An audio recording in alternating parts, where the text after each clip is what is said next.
Today, we are diving into Anton Chekhov's final masterpiece, The Cherry Orchard. Now, this isn't a play with big dramatic showdowns. Instead, it's a quiet, incredibly powerful story about a family, their home, and a whole way of life that's just about to disappear forever. And before we get started, I want you to just keep this one question in the back of your mind. What is the price of a memory? Because really, that's what this is all about. It's about what happens when the past you love so dearly comes with a bill that you just can't afford to pay anymore. All right, so let's set the scene. Our story takes place at the Ranovskaya family estate. It's this beautiful place, known for its absolutely magnificent cherry orchard. But, beneath all that beauty, there is a massive problem just bubbling under the surface. The family is completely broke. So things really get going when the matriarch, Glubov Ranovskaya, finally comes home. She's been away in Paris for 5 years, and she doesn't just walk back in quietly. Nope. She brings a whole whirlwind of emotion, a huge pile of debts, and her young daughter, Anya, who's now seeing her childhood home through a new set of eyes. And what's so brilliant about this play is how Chekhov gives us this perfect snapshot of a changing Russia through these characters. You've got Lubyov and her brother Gaev, the old aristocracy, totally lost in memories. Then there's Lopakin, the practical businessman who represents the new rising middle class. And get this, his family were actually serfs on this very estate.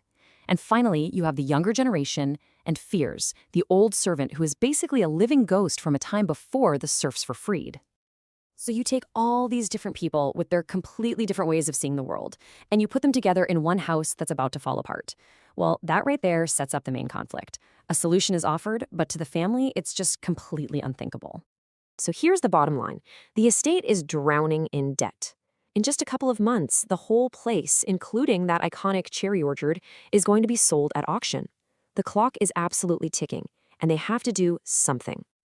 And this is where you see two worlds just collide. Lopakin, the merchant, comes in with a totally practical plan. He says, look, it's simple. We chop down the orchard, we divide up the land, and we build summer cottages to rent out. It would save them. But for Lubov and her brother, that's not a business plan. The orchard is everything. It's their childhood, their family history, their identity. To them, cutting it down feels like erasing their own lives.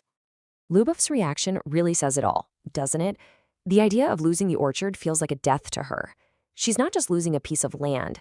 She feels like she's losing her youth, her happiness, everything that the orchard represents. And with that kind of emotional weight, Lopakin's logical solution is it's a non-starter for her. So what happens when a practical solution runs headfirst into an emotional brick wall? Absolutely nothing. As the auction gets closer and closer, the family just becomes paralyzed. They're trapped in their nostalgia, and they just can't face what's coming. And it's truly a group effort in doing nothing. Lubyov keeps spending money she doesn't have, like she's living in a dream. Her brother, Gaev, just gives these big, empty speeches about these imaginary plans to save the day. Meanwhile, the student, Trofimov, talks on and on about a bright new future for Russia, but offers zero actual help. And poor Varya, the only one with her feet on the ground, she just worries and worries because she has no real power to change a thing. And this really gets to the heart of what Chekhov is asking here. If the people in charge are stuck in the past, and the dreamers are lost in the future, who on earth is supposed to deal with the messy, complicated, urgent problems of right now? And that urgent right now is about to come crashing down on all of them. We've reached the day of the auction. This is it. The talking has to stop, and the consequences are about to become very, very real. So what does the family do on the day their whole world might be sold off? Well, obviously, they throw a party. The whole scene is just completely surreal. There's music, there's dancing, but underneath it all, you can just feel this thick, heavy blanket of anxiety and denial as everyone waits for news. Lopakin is at the auction. He promised he'd try to save them, but nobody knows what's going to happen. They just wait and wait. The entire fate of their home, of the cherry orchard, just hangs in the balance. Who is going to buy it? And then Lopakin returns, and in this stunning, breathless moment, he announces that he bought it. The son of the serfs who used to work this land now owns it. He's so triumphant, he's almost dizzy from it all. The cherry orchard is his. And the reaction is just immediate. For Lubyov and her family, it is the absolute end of the world. It's completely devastating. But for Lopakhin, it's a complicated victory. I mean, he's achieved this incredible goal, but he also knows he's just destroyed something beautiful, and you can tell he feels the pain he's caused.